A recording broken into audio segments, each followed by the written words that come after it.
नमस्कार दोस्तों, रेको एजुकेशन के यूट्यूब चैनल में आप सभी लोगों का एक बार फिर से स्वागत है। हमारा जो चैप्टर चल रहा था सर्ट्स एंड इंडेसेस, उसमें हमारी जो पहली क्लास थी उसमें मैं आपको जो हमारे जो 5 फार्मूलाज लिखे हुए हैं उनको मैं आपको सॉल्व करवा चुका था कि ये फार्मूले आपके कैसे बने हुए हैं। आपको करना क्या है, यदि आप इस सर्ट्स एंड इंडेसेस के जो चैप्टर है हमारा उसको यदि आप सही से समझना चाहते हो तो आपको ये फॉर्मूलाज आपको याद होने चाहिए। मैं आपको सॉल्व भी करके दिखा रहा हूं कि ये फॉर्मूलाज आपके कैसे बने हुए हैं। तो हम यहाँ से और यहाँ तक आपके जो फॉर्मूला थे हम इन्हें पढ़ चुके थे। अब मैं बता दूं, आपका थोड़ा सा रिवाइज भी करवा देता हूं। मैंने आपको बताया था जो पहले की क्लास थी, यदि आपको कहीं भी आपको यहाँ पर यदि दो संख्याओं का गुणा करना हो तो उनकी जो आपकी यदि आधार समान है, आधार समान होने पर क्या होता है, आपकी गुणा में आपकी जो घातें होती हैं क्या होती हैं, जुड़ जाती हैं। यहाँ पर आधार ए है और यहाँ पर भी ए है, तो जो घातें हैं हमारी हम इनका मल्टीप्लाई करेंगे तो ये घातें आपस में जुड़ जाएंगी। तो यहाँ पर आएगा ए पे घात m प्लस n। और हमारा सेकंड फॉर्मूला है, जब हम यदि आधार समान है और हम क्या कर रहे हैं, भाग दे रहे हैं, तो भाग में आपकी जो घातें होती हैं वो घट जाती है। यानी इस घात को हम ऊपर ले जाके ऊपर वाली जो हमारी घात है उसमें से हम माइनस कर देंगे। तो यहाँ पर आएगा m माइनस n। अब हमारा तीसरा फॉर्मूला है, जब भी आपको यहाँ पर आधार है आपका a, इसके अंदर जो कोष्टक के अंदर है वो है घात आपकी m और बाहर लगी हुई है आपकी n। जब आप इस कोष्टक को हटाओगे तो आपकी जो अंदर वाली जो घात है उसका बाहर वाली घात से आप मल्टीप्लाई कर देंगे। तो यहाँ पर ये क्या आएगा m, यहाँ पर a पे घात कितना आ जाएगा m इंटू n। अब हमारा ये फॉर्मूला है, यदि आपके आधार दोनों तरफ समान हो, f का मतलब होता है आपका यदि, हिंदी में कहेंगे यदि आपके आधार दोनों तरफ समान हैं, क्या है, आधार दोनों तरफ समान है, तो आपकी जो घातें हैं वो आपकी इक्वल हो जाएंगी। देन मान होता है तब आपकी m बराबर क्या हो जाएगा, इक्वल n के इक्वल हो जाएगा। अब जो हमारा फिफ्थ फॉर्मूला है, फिफ्थ नंबर का, यदि आपकी दोनों तरफ यदि आपकी घातें समान हैं, घातें समान होने पर इक्वल का साइन होना चाहिए, इन दोनों क्या होगा, इक्वल का साइन होगा। तो यदि हमारी घातें दोनों तरफ समान हैं तो आपके जो आधारें भी आपस में इक्वल हो जाएंगे। अब हमें यहाँ से पढ़ना है, क्या पढ़ना है हमें, 6 नंबर का जो हमारा फॉर्मूला है यहाँ से हमें पढ़ना शुरू करना है। जब भी आपको मैं बता दूं कि ये फॉर्मूला आपको सिर्फ याद करना है, मैं सॉल्व भी करके दिखा रहा हूँ कि किस तरह से इस फॉर्मूला को ड्राइव किया गया है। तो यहाँ पर आपको सिर्फ याद करना है, जब भी आपको किसी संख्या की, किसी भी चीज की आपको यदि पावर 0 दिखाई दे, क्या पावर दिखाई दे 0, तो उसका मान होता है आपका 1। अब यहाँ से मैं बता देता हूँ कि आपका ये फॉर्मूला आपका बना कैसे। जैसे हम यहाँ पर देखें 6 नंबर का फॉर्मूला कैसे बनाएं, तो मैं बताऊँ आपको a पे घात 4। अब मैंने बताया था आपको जो अगली हमारी क्लास थी पहले की, उसमें मैंने बताया था कि जब भी आपकी यदि a पर घात कितनी लगी है 4, तो इसको कितनी बार मल्टीप्लाई करके लिखना है, तो इसको लिखना है 4 टाइम्स बार। तो यहाँ पर लिखेंगे 1a इंटू a 4 बार लिख लिया है। अब मैं एक और बार यहाँ पर लिखूँ, a पे घात 4 है, तो इसे हम कितनी टाइम्स बार रिपीट करके लिखेंगे, मल्टीप्लाई करके इसे लिखेंगे 4 बार, a इंटू a।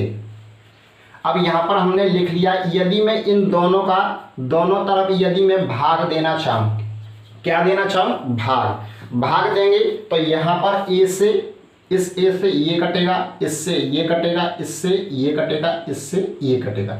भाग में होता क्या है, जब भी आप किसी संख्या का किस संख्या में भाग देते हैं, जैसे मैं यहाँ पर दूं 2 में 2 से भाग दूं, यदि आपका भाग पूरा जा रहा है तो वहाँ पर क्या आएगा, इससे 2 से 2 कटेगा तो आपका आंसर क्या आने वाला है 1। तो यहाँ पर जो सब कुछ कट पिट के आपका आंसर क्या आएगा, 1 आएगा। यानी यदि पूरा पूरा हमारा भाग जा रहा है, क्या जा रहा है, पूरा पूरा भाग जा रहा है, तो आपको करना कुछ नहीं है, वहां पर आपका आंसर आएगा कितना, 1।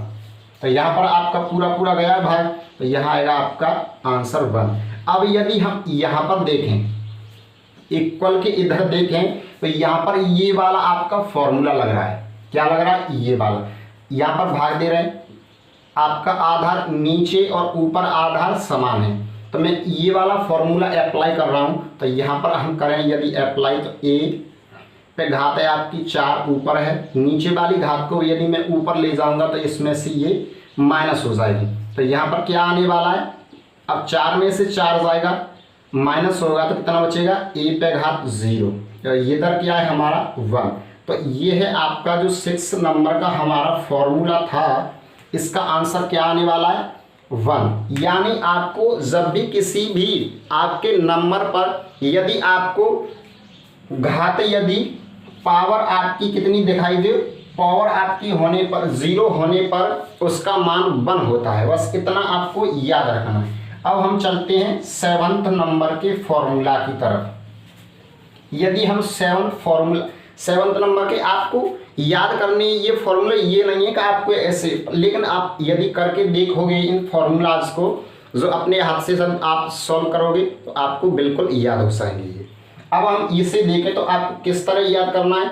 यदि आपकी यहाँ पर a पे घात कितनी है, -m है, यदि किसी संख्या पर घात माइनस यानी नेगेटिव की है, तो आपको यदि उस संख्या को आप पलट के लिख देंगे तो आपकी जो घात माइनस की थी वो आपकी प्लस की हो जाएगी। जैसे कि आप देखेंगे यहाँ पर फॉर्मूला क्या है हमारा, 7th नंबर का फॉर्मूला है, यदि a पे घात -m है, यदि मैं इस a को यहाँ 1 मान लूँ, इसे मैं पलट के लिखूँ, एक को ऊपर और a को नीचे, तो जो हमारी घात कैसी थी, हमारी जो नेगेटिव घात थी वो क्या हो जाएगी, पॉजिटिव। अब ये बना कैसे है, तो मैं इसे भी आपको दिखा देता हूँ। मैं यहाँ पर लिखूँ a पे घात कितना है, -m। अब मैं इसे ऐसे भी लिख सकता हूँ, जैसे -m है, -2, यदि मैं एग्जाम्पल लूँ यहाँ पर -2 को मैं इस तरह भी लिख सकता हूँ, किस तरह, यहाँ पर ऐसे भी 0 -2। अब भी इसका -2 ही है, जब 0 में से कुछ भी संख्या घटाएंगे तो वही संख्या आने वाली है, नेगेटिव। तो जैसे मैंने यहाँ पर लिखा है, यहाँ पर 2 को लिखा है, मैं -m को भी ऐसे लिख सकता हूँ। तो a पे घात यदि 0 -m लिखूँ, मैं ऐसे लिख सकता हूँ। मैंने यहाँ पर आपको एग्जाम्पल दे के भी समझा दिया है। तो यदि मैं ऐसे लिखूँ तो अब यहाँ से हमें आगे क्या करना है, हमें यहाँ से आगे ये वाला फॉर्मूला हमें फिर से देखना है। अगर मैं इस फॉर्मूला को पलट के लिख दूँ ऐसे, a पे घात क्या है आपका m -n, तो इसे हम जो हमारी पहले वाली संख्या, जो पहले वाली हमारी घात है, इसे हम ऊपर लिखते हैं a पे घात m। अब ऐसे ही हम बेस आपका a ही रहने वाला है, क्या रहेगा, a। अब जो माइनस वाली हमारी जो घात होती है, तो इसे हम क्या करेंगे, नीचे लिख देंगे a पे घात n, ऐसे लिख सकते हैं। ये फॉर्मूला थोड़ा सा मैंने पलट के लिख दिया। तो यहाँ पर है आपकी, देखो यहाँ पर 0 की जगह पर क्या, m की जगह पर है आपका 0, n की जगह पर यहाँ पर m है। तो मैं इसे इस बेस में भी इस तरह से भी मैं लिख सकता हूँ। यानी यदि हम इसे ऐसे लिखें, a पे घात 0, और ये वाला फॉर्मूला इधर से हम इधर लगा लें, तो यहाँ पर लगाएंगे, ये 0 इस तरह से आ गया। अब आपको बेस वही रखना है, सेम a। अब यहाँ पर है आपकी घात m, तो मैं यहाँ पर m लगा दूँगा। कहाँ से आया है, ये यहाँ से आया है। अब हम देखें यदि इसे, अब मैंने थोड़ी देर पहले ही आपको 6 नंबर का जो फॉर्मूला है वो सॉल्व करवाया। जब भी आपको क्या दिखाई दे, किसी भी नंबर की आपको घात यदि 0 दिखाई दे तो उसका मान होता है आपका 1 लिखेंगे। ये है आपका a। अब मैं इस घात को मैं ऐसे भी लिख सकता हूँ, 1/a और घात m। देखिए जो हमारी नेगेटिव की घात थी वो क्या हो गई अपनी, पॉजिटिव। तो यानी a पे घात m माइनस एम, तो ये क्या हो जाएगी, यदि हम इसे पलट के लिख देंगे तो हमारी ए 1/a पे घात क्या हो जाएगी, प्लस के m हो जाएगी। बस आपको इसी तरह से याद करना है और कुछ नहीं करना है। अब जो हमारा ये वाला फॉर्मूला है, यानी आपकी घात माइनस में है तो इसे आप पलट के लिखोगे संख्या को, तो वो घात क्या हो जाएगी आपकी, प्लस की। इसी कंसेप्ट पर हमारा जो 8th नंबर का फॉर्मूला है वो बिल्कुल इसी पर आधारित है, यानी बिल्कुल हूबहू ये ही फॉर्मूला है।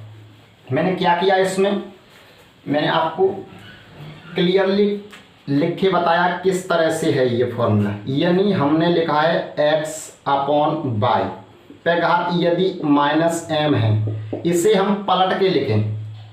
यदि हम पलट के लिखें, y को ऊपर ले जाएं और x को अपनी को नीचे ले जाएं, तो ये क्या होगा, यहाँ पर माइनस की m है वो प्लस की m हो जाएगी। तो ये आपको याद करके चलने हैं सभी फॉर्मूलाज, और कुछ नहीं करना है। अब हमारा जो 9th नंबर का फॉर्मूला है, इसमें क्या करना है, इसमें फॉर्मूला क्या है हमारा, यदि हम x पे घात कितना है, k है और यहाँ पर y है।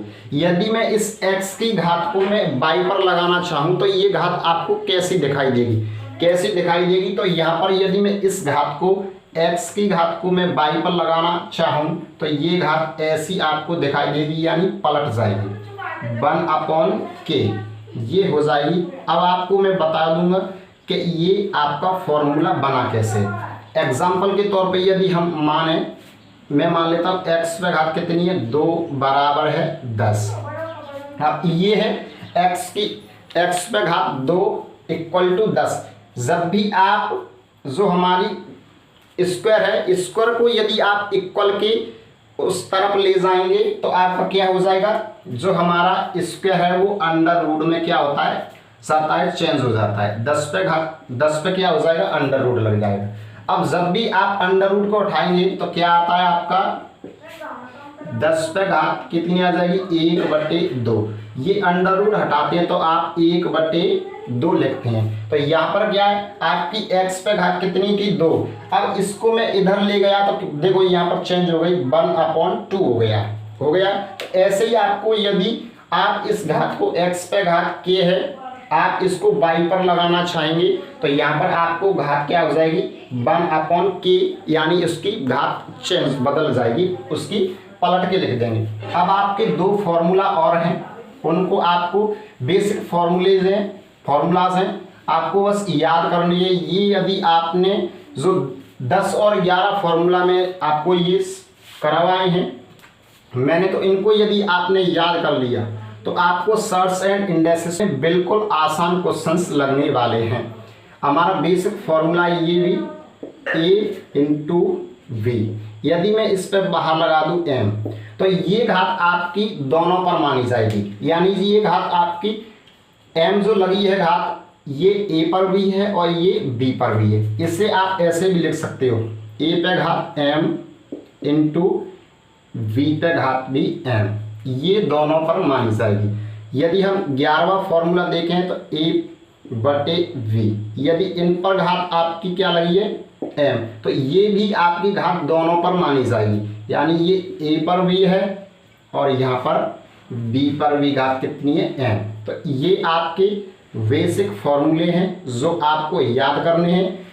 अब हम जो अगली क्लास है उसमें मैं आपको क्वेश्चंस के साथ दिखाई दूंगा, यानी मैं आपके लिए अब जो हमारी 3rd क्लास होगी उसमें हम क्वेश्चन पढ़ने वाले हैं, लेकिन ये सब फॉर्मूलाज उन क्वेश्चंस में यूज होने वाले। तो मेरी आशा है कि आप उस क्लास से पहले आप इन फॉर्मूलाज को 1-2 बार अपने हाथ से सॉल्व करिए, या आप याद कर लीजिए, तो आपको जो क्वेश्चंस आने वाली क्लास हैं तो वो आपको आसान लगने वाली हैं। अब हमें इजाज़त दीजिए और हम चलते हैं। जय हिंद, जय भारत।